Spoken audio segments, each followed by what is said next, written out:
And we're live. Hi, everyone. How's everyone doing? Welcome to today's webinar with GoWP and Kristina Romero. I'm Joanne Torres, Marketing Manager at GoWP. And today's webinar is Best Strategies to Raise Prices and Secure New Referrals with Kristina Romero. And welcome, Kristina. How are you today? Awesome. And if you are watching here on Crowdcast, let us know in the chat. And if you're watching over on Facebook, on the Facebook stream, let us know. I see a couple of people already saying hello. Hi, Emily. Hi, Kim. So great to hear from you in the chat. And yeah, if you have any questions, just drop them in the Ask a Question feature that we have here, or drop it in the chat as well. I see Bobby Kircher has joined as well. Hi, Bobby. Good to see everyone. Well, good to hear from everyone in the chat. Yeah, feel free to get that going. And as you do, really quick, I just want to say a couple of words about GoWP in case anyone watching isn't fully familiar with us yet. So at GoWP, we create happiness for digital agencies and help them become more profitable. So whether you're looking to grow your team with a developer, a copywriter, a designer, or a project manager, we got you covered. So if you're interested in outsourcing services so you can focus on growth, we also have you covered. We've also built a digital agency owners community, which is an active community of more than 1,900 agency owners, where we hold weekly regular group calls, webinars like this one with Kristina, and mastermind sessions. So you can grow your agency today with GoWP.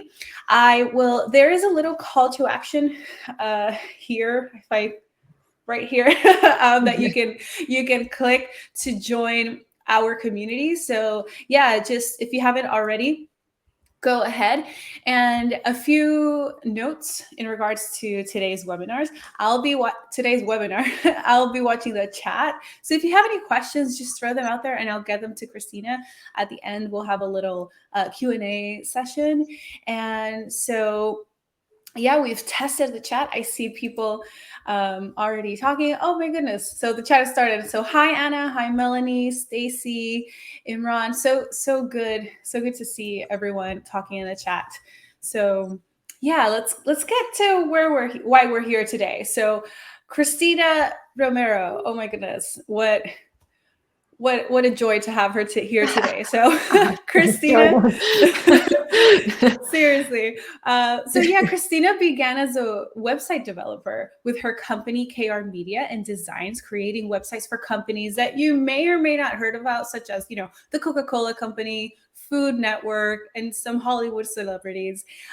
Through her experience running an agency, she developed a passion for helping other website professionals grow their businesses and better serve their clients. So Kristina has trained thousands of web professionals with content across the web, including webinars, courses for WP Elevation, also known as Agency Mavericks now, I believe, WordCamps, GoDaddy Pro, ManageWP, and much more. Now, with her own training program inside WP Care Market, Kristina's built a community where website professionals can discover quality training to increase their revenue and better their client relationships. So welcome, Kristina. Thank you. Thank you so much. Yeah, better their client relationship is kind of the key on that one. And feeds into our topic today, because we're going to talk about raising prices and getting more referrals, which all has to do with client relationships. So I'm excited to have this conversation. And it's funny, I say Hollywood celebrities and most people don't know, some of them, but the saddest and most famous is that we did Carrie Fisher's website right before she passed away. Oh my goodness. It was the most amazing website. I love it. I think it's still live, and wow.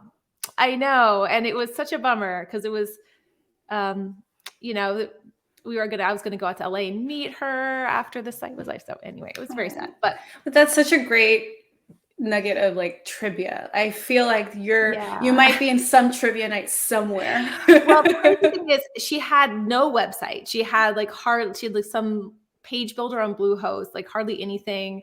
And the new trilogy was coming out. So the cool thing being that we launched the site shortly, right before she passed. And so the site was live for all the fans to come to. And we had gotten a lot of, like on WP Engine, a lot of like being able to handle a lot of traffic because the movies were coming out. So we wanted to be able to handle a lot of traffic.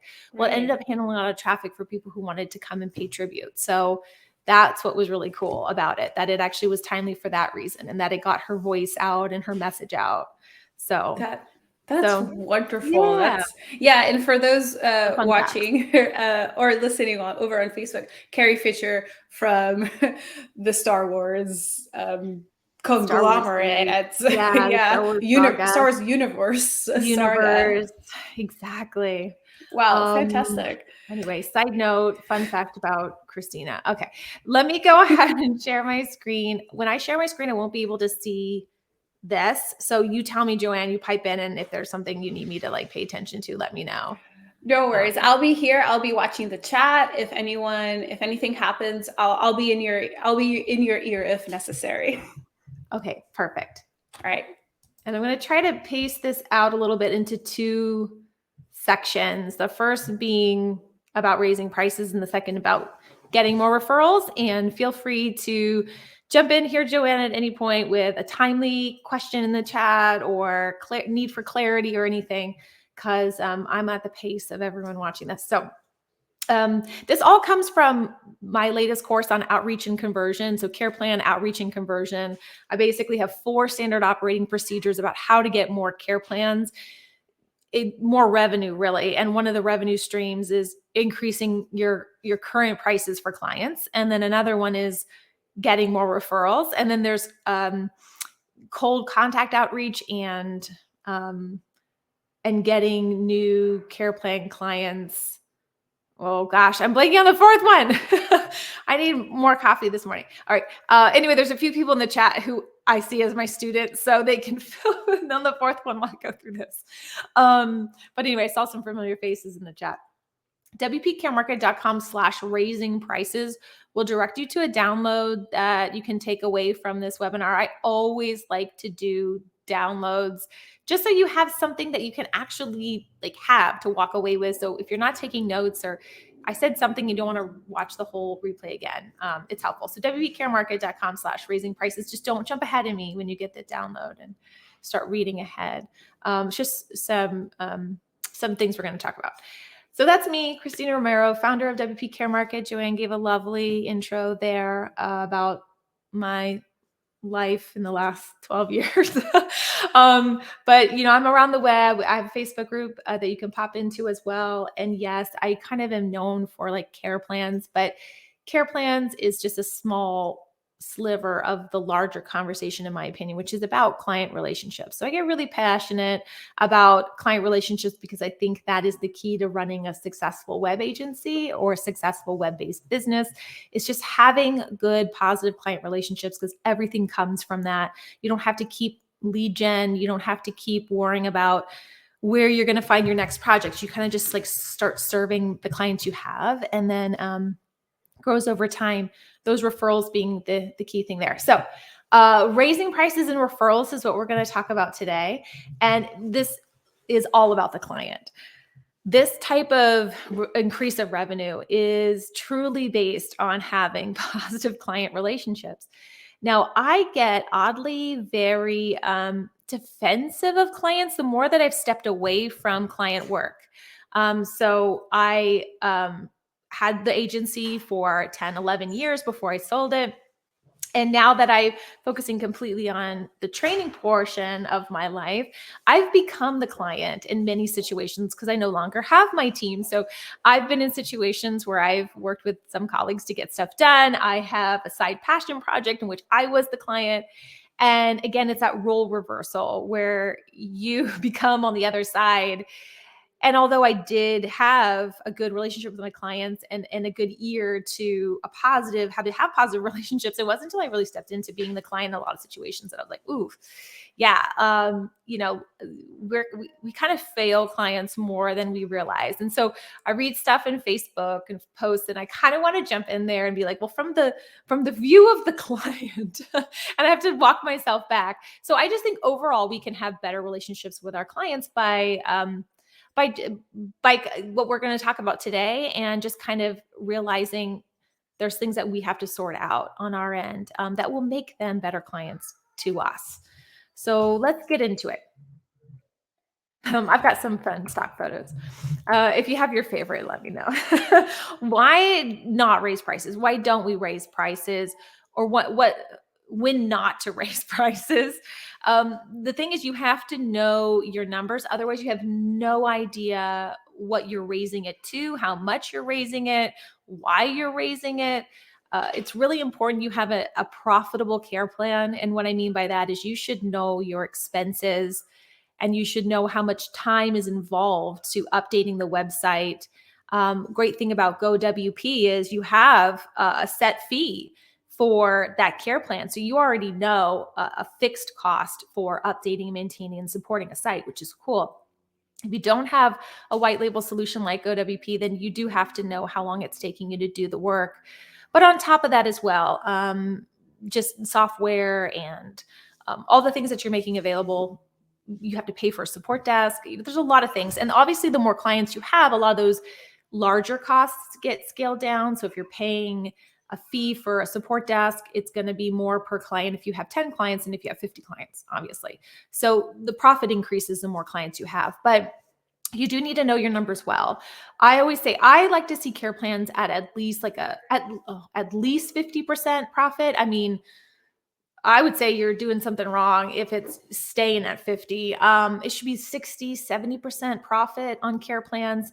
And the way we account for that is the support time that we give. Sometimes we use it, sometimes we don't, but it should even be profitable outside of that. Whether they use the support time or not. So anyway, we want to go into that. So get a spreadsheet out, walk through it, know your numbers, know what your profit margin is, and then you're going to know where to increase it to. It's not just a shot in the dark. You're not just saying like, wouldn't it be great if I had $100 more a month from each client? It's going to make sense, and you can kind of justify it in your own mind. Like, these are not profitable right now. It's not sustainable. I need to raise prices. Obviously, there is natural inflation happening. So we can even look to, the news to see a number in which inflation is increasing, just to know you should raise your prices at least 10% to match inflation. So we see a lot of our software is increasing, a lot of lifetime deals or fixed legacy pricing going away. So it's happening on our end too, not just from us to the client. All right, so you want to start there. The other reason why you shouldn't be raising prices, or why not raise prices now, is the value isn't there. So you have to realize that your client is always going to, not that they're going to hold you to it. They would take, hey, we have to raise prices because it's not sustainable. They would take that. They probably wouldn't have too much pushback about that, but it makes it sweeter. Like, it just makes it easier to say we've added value. So you need to put the value there into your care plans as you raise your prices. And I will tell you, it's probably already there. The value is probably already there. You just haven't communicated it to them. So when you have software that updates your websites for you, for example, like what GoWP is doing, they release new features. They release new things that they are doing for the site. You probably haven't communicated that to the client. That's more added value. Or any other software solution that you're using may say, okay, no, now we're doing bot protection. Now we're doing higher security, firewall, whatever it is. That is a new value that your client may not have even known when they signed up for your care plan. So there's been a lot that's happened since you first created your care plan to what the care plan is today. And you have to kind of take a look back at that, itemize it out, and then communicate that to your client about prices going up. Now, if you haven't had much, you could do things like buying a lifetime, or a developer license for something like improved performance, or a lifetime license developer. I keep saying lifetime developer license for image optimization or things like that. And then you can apply that into your care plans as a new feature. If you add staff, if you're adding on a virtual assistant or a new developer, a new designer, that's also a way that you're adding value, because you're increasing the efficiency of your business. You are getting better support for them. And I also say, this is also a great time to walk back things that you may have added that are like you can't do anymore. So if you said unlimited support requests and you're like, I can't do that anymore, it's killing us, you can walk that back and still raise prices by setting those boundaries and then putting other value in that. Okay, yeah, we're walking this back, but we're adding in all this other value too. So I always say raising prices is also a good time to just step back and clean up those care plans. A lot of us start out with messy care plans, or we overpromise, or we're not specific, we're very general, and we have to improve as we go. Another reason why people don't raise prices is a fear of clients canceling. This is the biggest one. If I raise my prices 30%, 40%, clients are going to cancel. I'll get into a little bit more of this in a minute, but I have done this for a while now. I've been coaching people in care plans for a long time. Raising prices has been a consistent conversation. I have never once got an email from someone saying, why did you tell me to do that? Because half my clients canceled. I have gotten emails that have said, there was very little pushback. I was very surprised. I should have done this a long time ago. Those are the emails I got. And even in the chat, I know Bobby's in there. Bobby just posted in Facebook that he updated, he raised his prices, and that was a success. So one thing we have to think about, yes, someone is going to push back if they're paying $20 for a care plan and you come to them and you say, we're raising prices to $200. Okay. Like, yes, that's a different conversation. And I talk about this in my care outreach and conversion course. I don't call that raising prices. I call that converting to a care plan, because there is such a big difference of what you had been doing for $20 to what you're doing for $200, that's converting to a brand new plan. That's not the same thing as raising prices. Raising prices, we're looking at, maybe you had care plans for $50 and they need to go up to $100. I mean, that's probably like one of the most, it's a 100% increase, but certainly I think that's like what we're looking at is the top of the percentage we're going up, right? 50, but 100%, 50 to 100% is typically what we're seeing. So again, when you add value, that makes it a little bit easier, but clients are understanding when you haven't raised them for a long time. And I'll get into that in a minute. And you say that it's, unsustainable, the way that we're doing it now. So anyway, we'll get into that. I'll talk a little bit more about that in a minute, but I love this picture. I think that guy says it all. Anyway, so talking about clients canceling or clients pushing back. Truth number one, clients understand that there's a cost to doing business.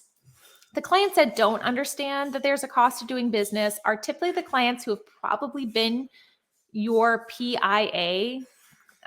You know what the acronym is for, throughout your whole working relationship, right? So I think most of us that have been in the business for a while know that the clients that have the biggest budgets for websites are sometimes our easiest clients, and the ones that have a shoestring budget are typically more trouble, which you would think it would be the opposite.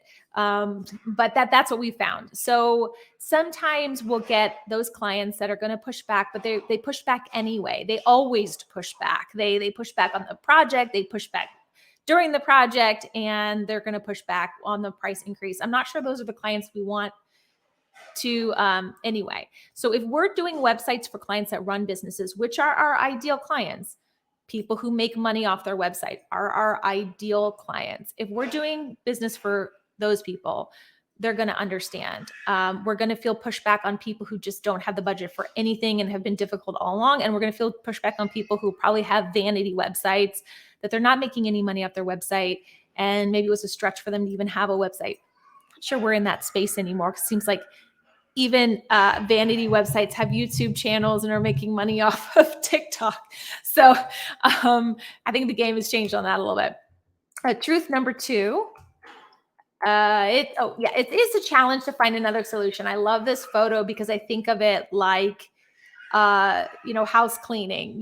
Once you get into the situation of like having someone clean your house and then they raise their prices because of the situation, like I have to clean my house myself. So the question is, it's not I just go out and, go with the price going up for the service that house cleaner was doing. I have to evaluate, do I want to clean the house myself? Well, no. So I have to go out and find another solution. I find someone else to clean the house, and that price could be just the same price as her or more expensive.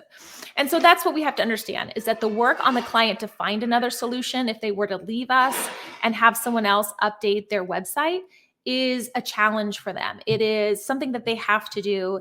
And so most honestly, they're going to trust you that the price increase is fair and continue that working relationship with you.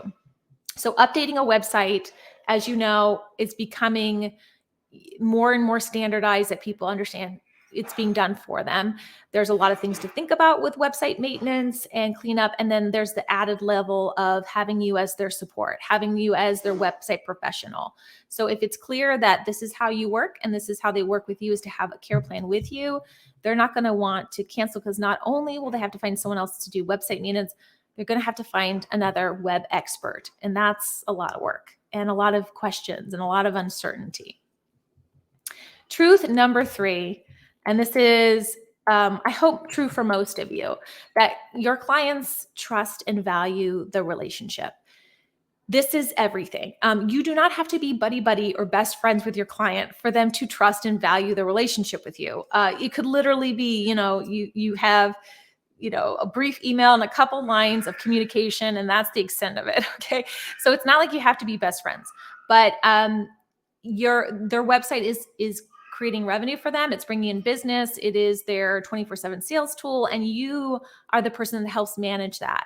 And you basically are building their business, helping them move forward, increasing their online presence. So if that's been communicated from the start, and as an expert, you've communicated you're an expert, they're going to trust and value the relationship and typically not push back. So this is a big cheering call for you to be like, it's okay to raise your prices. And if you feel like you're lacking in any of these areas, there are some ways that you can actually help improve and increase the trust. I won't go into the next slide yet. So consider sending out newsletters regularly. Could be a quarterly if it's too much work, but at least a way for them to see that what you're doing and giving them advice. Consider having quarterly strategy sessions with your clients in a way to touch base with them and show them that you're interested in growing their website.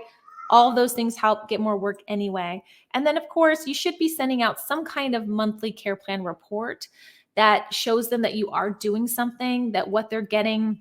Again, they could delete the email and never open the email, but the fact they got the email is important. They see your name, they see that there's a report there, and they're like, okay, they're doing their job, and they may delete it, but it's still important to just, again, increase that relationship and increase the way that you're coming off as an expert and the one caring for them and helping their presence online. So let me get into the process now of raising prices. As we talked about, the first thing you need to do is evaluate your care plans, really take a look at what value you're offering, where you could increase that value. You probably already have it built in. It's already there. You're just not itemizing it out and making it clear to your clients. Then you need to evaluate your numbers, and you need to know where your profit margin is. You probably may be undercharging, especially if you feel called to this webinar. You're probably undercharging. I know people who raise their prices every year, and you can phase in new pricing. So what I would say is the first thing you need to do is update the pricing on your sales page for care plans like today. So get that done and then go back and do your clients. So let's start with updating your new care plan pricing. And then the clients will see that the new sales page has that pricing and they're kind of getting a legacy price. You could even update your care plans to a higher price than what you bring your current clients up to. So there can be a difference there that they know they're still getting some kind of legacy price. It's up to you. But evaluating your numbers and updating those new pricing is the next step, making sure you're profitable, making sure that everything's accounted for. The next thing is I really encourage people to phase the outreach. You don't need to do this all at once.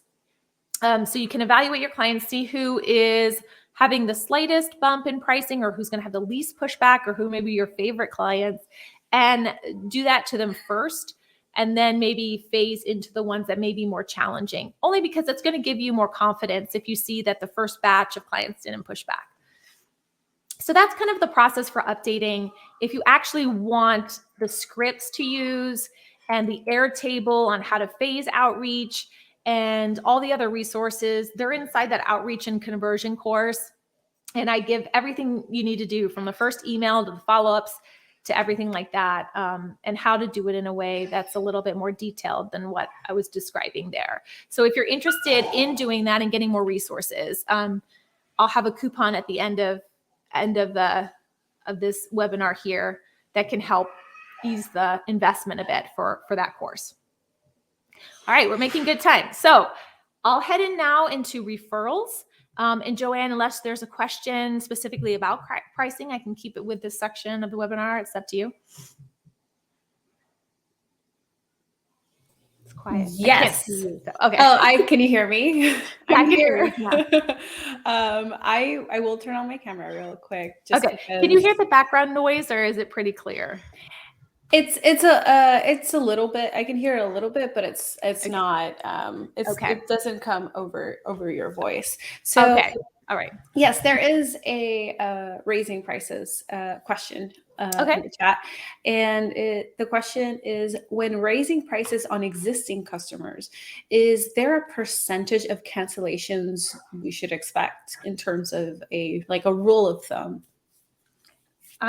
Yes, I would say from what I've seen from other people is, I heard from one that there was like a 10%, like a couple out of the 50 that she had that pushed back. I would say what I've heard is most of the people are like, oh yeah, they were difficult anyway.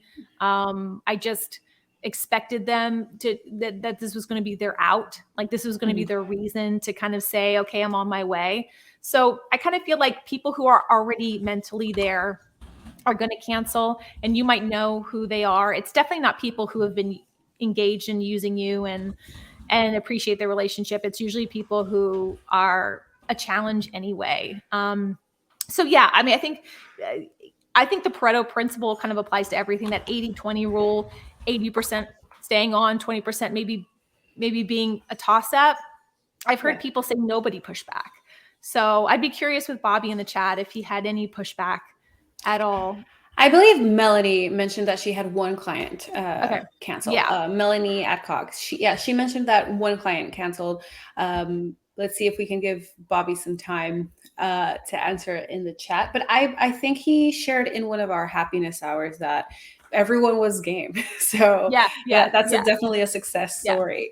Yeah. Definitely. Awesome. And another question on the terms on cancellation. So what happens when, unfortunately, the client has to cancel, but they are looking, do you have a topic on that? Yeah, I have a script for that and a process for that inside the course. I think it's a process and a script you should have for any cancellation. You should always respect that initial request. So I always say, acknowledge that you will stop the plan so that they don't feel like they have to fight for why it's being canceled. So like acknowledge you're going to stop the plan, but then you have to make it clear, this is what we're stopping. So this is what's being canceled. That's what's really important. They just may not know the full extent of what you've been doing or what that means. So I would say in our situation, that meant that they were no longer going to be a client at all. Like they couldn't come to us and request any updates on the site. They were ending the relationship. So once they understood that, we had people resubscribe to the care plan after that. And so Do you refer any of these clients to someone else? Some people call them rehoming Absolutely. to I other. 100% believe in rehoming. I think it's so important and upstanding to you as a website professional that you said, I care about your website. I care about your website even when you go to cancel with us. So I think that's important that you're like, well, you do need to be somewhere. If you're not with us, you do need to be somewhere. I never referred them to a colleague. I referred them to like a mass market solution so that, if they can't do they're not going to do my colleague's pricing. Like if it's a pricing issue, then they're not going to be with the if they're a difficult client, I'm sure as heck not putting it on a colleague of mine. So I would send them to a mass market solution, something that could just update their website. You need to be somewhere. I would give them that. And then obviously welcome them back once they understood the value that they were canceling. Awesome. Okay, I think we definitely gave people in the chat a couple of minutes to answer. So we have a couple of good comments. So Frederick had none of them, none when he did for a while, and everyone stayed. So no one canceled. That's great. Bobby, yes, confirming no one canceled. There were some inflation jokes about it, but that's it. I mean, of course. Yeah. And he has 6 more clients to send emails to. So looking forward to hear your experience on that, Bobby. Maybe you can share that sometime soon in any of the upcoming happiness hours. And yeah, I have a couple of comments on the chat over on Facebook. Nev is saying that more money from less clients is a win in his book. Yeah. So yeah. Exactly. Absolutely. That's what it shakes out to in the end. It's more money. Even if, you have to say, like inside the conversion and outreach course, I think Airtable is a great way to put all your clients in and what are they paying, and then use some logic here in understanding how far you're going with the price increase, that it balances out any of the clients that you would lose. But I say that in a practical manner. It definitely hasn't been an experience that I've seen over and over again. We didn't lose any clients when we raised prices. So yeah, it's a worthy fear, if I could say fear, but in the sense of you have to pay attention to what you're doing and how much you're increasing and who you're and how you're doing it. But overall, when done well, you shouldn't feel any pushback if they're good clients. Yeah, absolutely. And just to we had another question over on the ask a question feature. When a client wishes to cancel, what Kristina said is that she refers them to a mass market solution specifically. Correct? Yeah. So what I mean by that is it's just impersonal.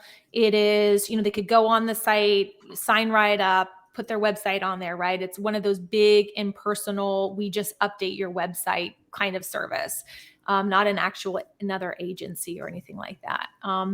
As a way, because it's a pricing issue, right? It's not, they don't want a web professional. They don't want quality. They don't want proactive attention. So that's what you're getting with us. So if you don't want that, then here is a cheap solution of just updating your website that you can go to.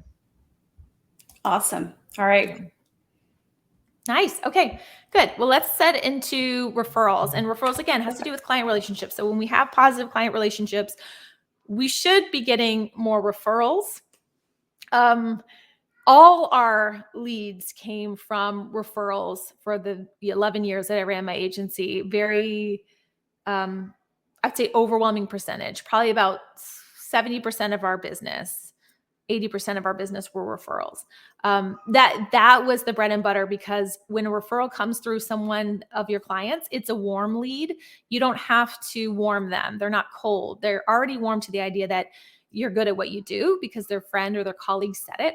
And all you have to do is kind of go, okay, well, what are your issues? And then make your proposal for what they need. So what we want with referrals is obviously websites that are already existent, and your clients to refer their colleagues or friends to you. So when we're in the situation where we're not getting a lot of referrals or no referrals, we need to look at some of the reasons why. Some of the reasons being, are you clear with your clients on what it is that you do? We certainly had many a situation where they would email us asking if we knew anybody who did X, right? Who do you know? Oh my gosh, one time, so we got one client, a roundabout way. Obviously, we were never like directly facing with a client. It was always the marketing agency who brought them to us at the time. And then they left, and it was a client. We had the client the whole time we were an agency. So like 11 years. It changed hands multiple times, multiple people working for the company. So I do not say like this was necessarily a fault of our own, but they emailed and they were like, do you know anybody who designs websites? And you're like, that's all we do. That's what we do. So, but they knew us as someone who like problem fixed and kept it up to date. I don't know what they didn't think that we designed websites as well. So they have to know what you do. And that includes especially like SEO services and marketing services, ads, Google ads, whatever it is, optimization, whatever it is, they need to know what you do. And you grow. So you may not have done that when they were first a client, and then now you've grown to offer that. So how do you let them know? You want to do monthly newsletters, quarterly newsletters that kind of say these things. Oh, we just did SEO on this website, and look, they're number one. Congrats to this company. We're highlighting, we're spotlighting, or we're now offering these services, or, we just ran an ad campaign for this product, letting our clients know in case they're interested, things like that. So newsletters are great. When you have monthly strategy sessions or quarterly strategy sessions with your clients, going over the services that you offer is really helpful as well. Did you know we offer SEO? Would you be interested in that? So it's just having it be a topic of conversation for your emails and for your strategy sessions, and obviously making it very clear on your website as well. What it is that you do, itemizing it out so your clients do know. And it can get confusing. We understand. And we could offer SEO and then all of a sudden not offer SEO. But I think you if you have a Rolodex of other colleagues you refer to, so if you refer to someone for SEO, I think you can still list SEO on your website because you have that quality relationship that you're like, yes, we do SEO because our partner does it. It's a partner through a partner. So you could list it as well, so they know. What else here? Oh, yes. Top of mind. This is what I talk about with that newsletter or that monthly care plan report, just getting in their email inbox, them seeing your name. You could work on this website for a whole year of updating things, fixing problems, and them having no idea that you're there. And it's a busy, busy world. It's a very distracting world. There's a lot going on. This is the perfect picture for that because it's noisy. It's just, we're surrounded by noise, right?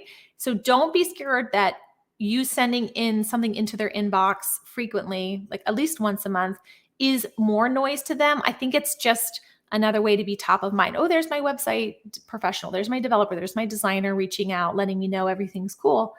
That way, if you're top of mind, they're at their parent-teacher conference and they're talking with another parent, and the parent says, yeah, I just have so many problems with my website. I need a brand new one. And they're like, my web guy is really good. I'll give you his name. That's what we need. We need to be top of mind. We need to be someone who is not forgotten what it is that you do, and that you're helping them on a consistent basis solve problems.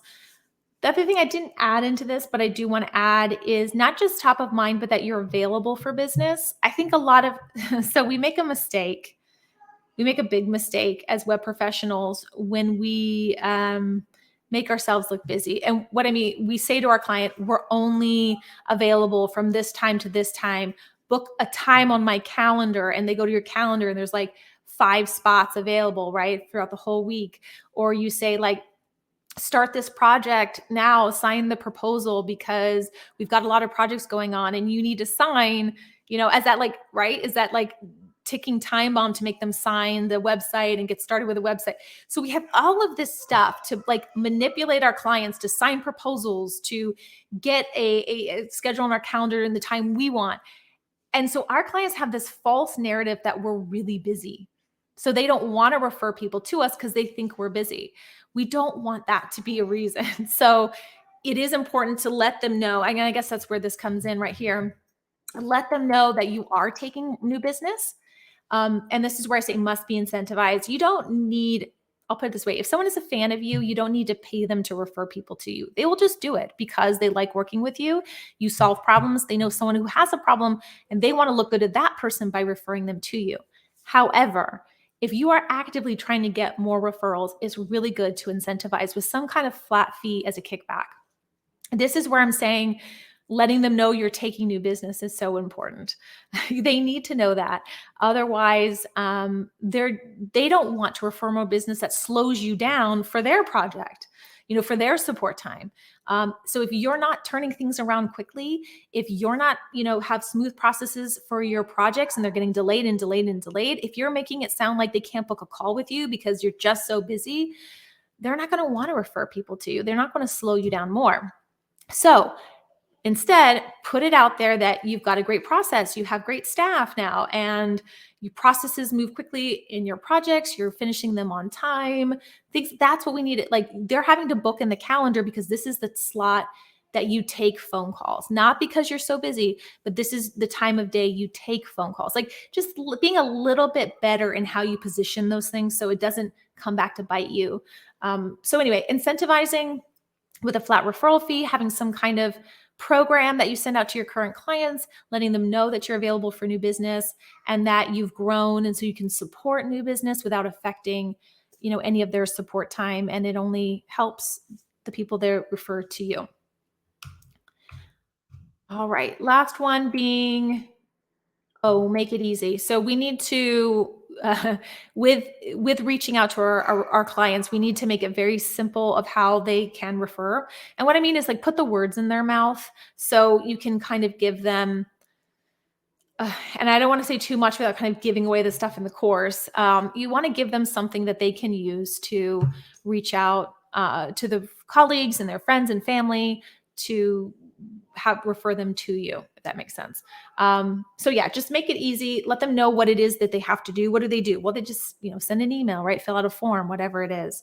I often say too, like, tell them you'll reach out for them, right? So you'll CC that person, obviously, but like, you could reach out for them. I love these stock photos. This is my favorite though. So yes, inside the outreach and conversion course are actually email scripts and a full process, a full standard operating procedure around outreaching to your current clients for more referrals. And I have no idea what that image is supposed to be. But I don't know, is he doing laundry, or is he bike riding, or is he a superhero? I don't know, but I think it works. The colors work. Colors work really well. All right. So wpcaremarket.com/raising prices will direct you to a page that has a download of some of the notes and some of the points that I've made through this webinar. And then, of course, you can use GoWP 50 for $50 off that course. And at the time of this recording, that course is on sale right now for like a limited time for a week. So you could stack the coupon with the discount and get just all the email scripts, the templates, Airtable bases that you need. And this is not just for referrals and raising prices, but for cold client outreach and that other four standard operating procedure that I'm blanking on. Here, I know exactly what to do here. Let me go into this because it's been a morning. It has been a morning. All right, so 4 standard operating procedures: new client outreach with warm referrals, cold contacts, past client outreach. So the ones that never got onto the care plan, that's the one. That past client outreach is the process I would recommend if you are taking people from like $200 to $20 to $200. It's really past client outreach, convert to care plan at that point.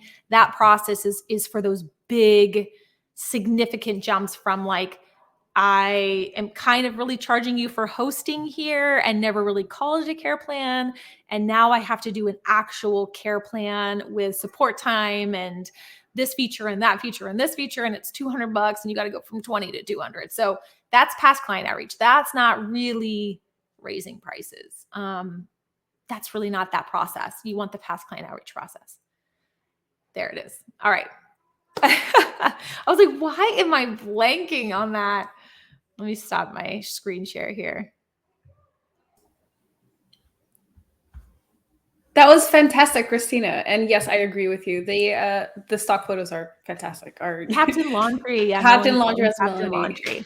Yeah. And maybe it's my new mascot. I don't know. You guys got your cute little Preston, the robot. Our little droid.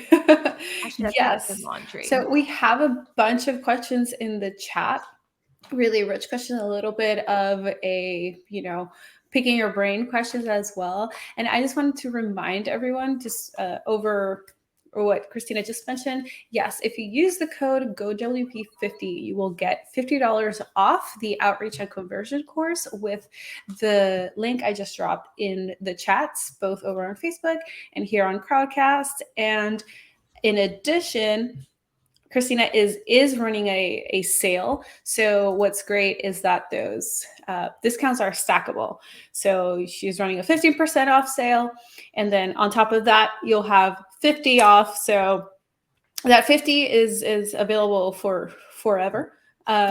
So I don't know, for the lifetime of the fact it's available. There we go. There you go. There you go. Yeah. Fantastic. This course is available.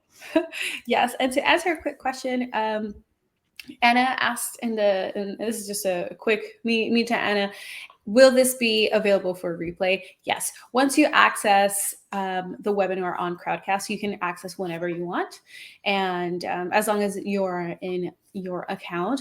And if you want to see more webinars, you can just follow GoWP on Crowdcast and follow us, and you get access to all of our webinars and upcoming webinars as well. So you'll essentially be following us to see everything what's happening. So you'll be able to catch the replay. And to go to the questions, is there anything else to add that you would like to add, Kristina? Oh no, that's perfect. Is there any questions? Yeah. We got some questions. This one is from Facebook. Yes. So what do you do with clients that just have brochure sites that aren't making them money? Kind of like those vanity sites that you mentioned. They can't justify the cost since they see money going out and not coming in.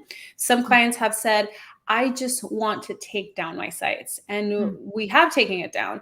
What would be your response to that? This question is from Karen Matza over on Facebook. Yeah.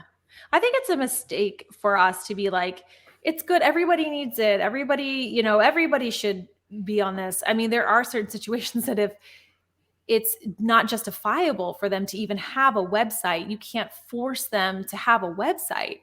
So, especially if it's the brand new idea or brand new business and they kind of put it out there and they close down their business or they're not doing it anymore, we're not going to try and convince them to keep it up. I mean, it isn't right for everybody. The good news is that there's plenty of people out there that do have websites that need this. And I would challenge anybody who does still need their website thinking it's not revenue generating. If you have a phone number or a contact email on there, it's revenue generating. So if they have it up so people can find their business, it's revenue generating. So at that point, you just need Google Analytics to prove the amount of visitors that they're having, the amount of clicks to the contact page, and go, well, there's 40 people who came to the contact page in February.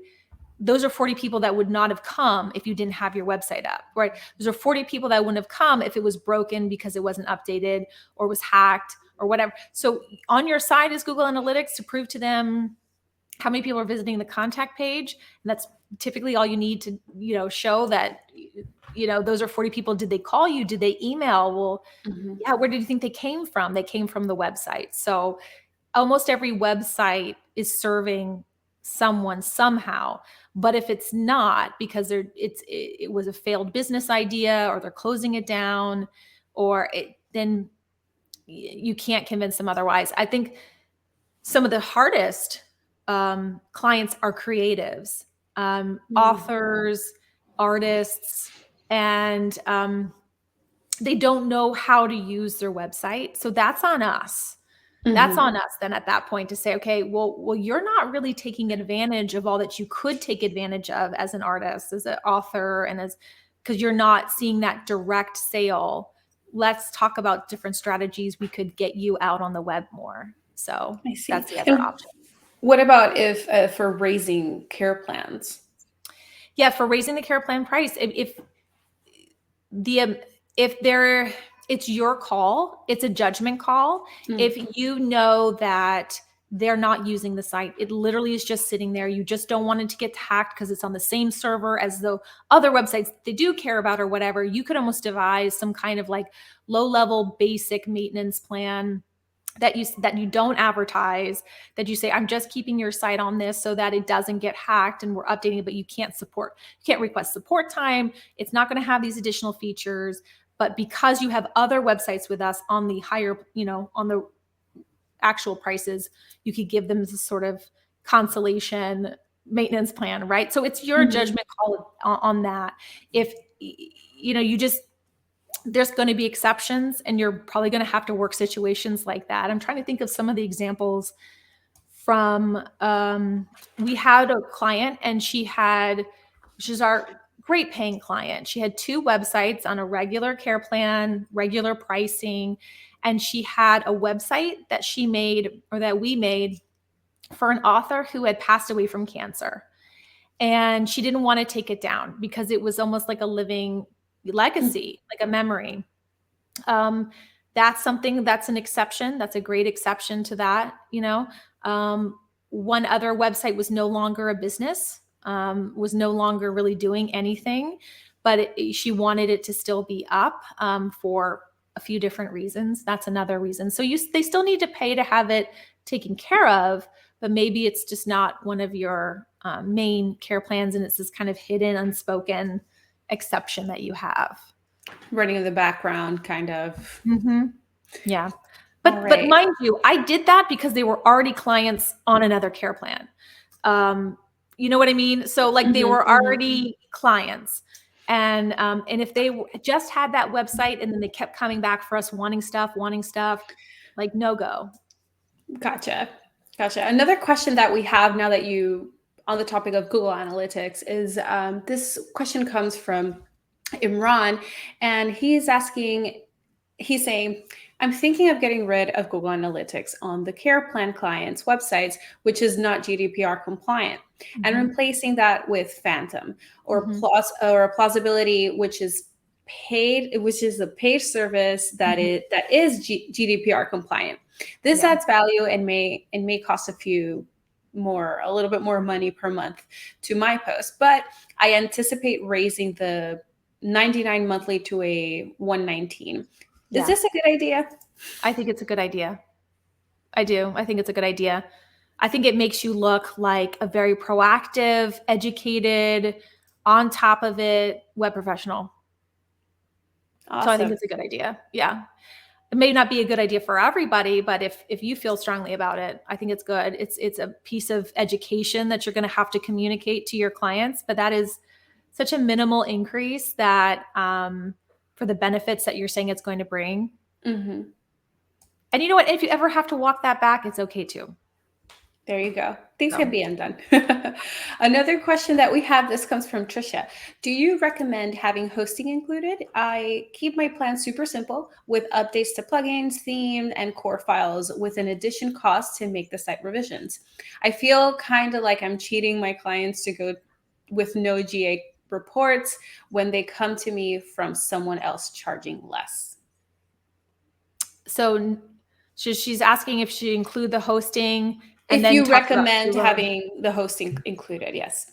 Yeah. So to each his own. There's benefits to having the hosting included for web professionals that feel like they need the control for the website. So they feel like they can offer better security and better performance when they're in control of the hosting. So for those that feel really confident tech-wise in that, and you could be white labeling for that matter, but you feel confident in doing that, then go forward. We never offered it because I wanted there to be a clear delineation between who hosts their website and who takes care of their website. So for us, it was kind of like, if your website goes down or gets hacked, we are the person holding your website's hand on the gurney as they're getting rushed into the ER room, right? That was the position I wanted us to take, that I knew I would never take down my client's website if they stopped paying hosting. Like if they had a failed payment and I couldn't get them on the email or on the phone, I knew that was going to be very hard for me to take down their website. With a care plan, it's different. I just no longer support their care plan, right? So it's not affecting their website. And that was just me. That was me and where I felt we needed to stand in terms of that. And also I did like the ability that 24/7 support could go to the host. So our support desk ended. Our auto reply said, if this is after hours, contact your host. And we had the website or, a phone number of the host that they could contact so that they could get that address and they weren't bothering me during the weekends. That's why I didn't offer it. If you do offer hosting, you have to consider, is it a care plan with an add-on for hosting or is hosting included? So if it's an add-on for hosting, then you don't care if they host with you or with someone else, you're still going to take care of their website. If it's a line in the sand and you're like, no, in order to take care of the website, I have to host them, then you have to include hosting inside the care plan. Gotcha. Another question we have about referrals is, what are some examples of incentives to offer for referrals? Bit of a change right there. So yeah, incentives, flat fee. So it has to be a flat fee. It can't be a percentage because that's difficult. So it's just a flat fee. I know people who offer $100, $200, or maybe an Amazon gift card. Sometimes Amazon gift card is a good way to do like $25 because it's an Amazon gift card, like Amazon gift card. So it's up to you. I would look at it this way. If you have a product that you sell before they get on a care plan. So I call it a website evaluation. And typically we sold it for $500. And it was a way to update the website and look at problems and do whatever before they got onto a care plan. They had to sign the website evaluation before they came onto the care plan. So I had a budget to offer an incentive if that was the case, right? So think about it that way. If you, when they sign, you kind of basically tell your clients when they sign for the website evaluation, then they get a kickback, a flat fee of something. Yeah. Gotcha. Awesome. And another question we have, one of our last ones, is what if a person signs up a website with it's just bad, outdated plugins or even heavy problematic themes? Oh, yes. Common question, a favorite question. Okay, so that is the whole thing of having that hurdle before you get onto a care plan, that you have that one product, that website evaluation. That is your time to see, or basically try to see, what the problems are going to be. You're never really going to know 100% what the problems are going to be, but you are going to know if the theme is going to pose a problem, if there's certain plugins and things like that. That's a conversation that happens before they get on a care plan. And it might turn into a project. It might turn into reconstructing the website onto a better framework, replacing a plugin. Those are all things they could pay for. Those are also things that you could space out over time, like a punch list. Say, okay, well, we won't do it now with a theme, but we are going to have to do it in a year. Those are the conversations that have to happen first. Clients don't know what they don't know. They typically didn't build the site. They were at the mercy of the person that built it for them. So they will understand and they will know if you're saying, not throwing the developer under the bus here, but this is going to pose a problem eventually. And we're going to need to address it. So when you have the budget to address it, we're going to need to address it. Awesome. And I just want to answer Jen in the chat real quick. I got your email. I'll take a look and see what's going on. Awesome. And we also, Melanie is saying that she's doing that right now. Their site is using a theme that no longer exists and it's running on WordPress 4.3. Yeah. There you go. And our last question is, what are, okay, another quick question from Rich. Do you charge for an evaluation? Or do you have a consultation fee? You have to charge. You have to charge. And it's also a great litmus test for the person coming onto the care plan, because once they're on the care plan, you update their website for that 1 month. they're not going to cancel if they've already bought something to get into the care plan, right? If they've already paid a few $100s to get that evaluation to go into the care, they're not likely to cancel right away. So it filters out any kind of suspicious characters or, difficult clients. I think people understand this. Someone built your website. I don't really know how to properly care for the website unless I evaluate it, and my time and expertise is worth money. So, it's the argument sells itself. There you go. And we're just on it's just about to be 12:30 for me. I know you're in Eastern time. Anyway, what are ways agency owners can further their education on this topic? Oh, okay. Well, WPCaremarket.com/training we've got lots of courses on crafting your care plan, the processes for care plans, hiring a team, selling the care plan, the outreach and conversion course. If you're interested in buying or selling your small wave agency, there's a course on that. So there's a whole bunch over there. And then there are some free resources available. Hit the page, there'll be a pop-up. You can enter your email for some of the free resources. I'm over on Facebook at, you'll see it on our resources page there, the link to that. I'm out. You can Google my name and find a lot of webinars over the years. So, or hit me up, email me at hello@wpcaremarket.com. I love chatting with people via email and can help you out. Absolutely. And we also have a couple of webinars that we have done in the past with you, Kristina, that I will add to the chat as well.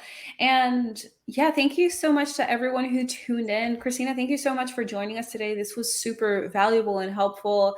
And I feel like we got some great questions. The chat was a little bit on fire.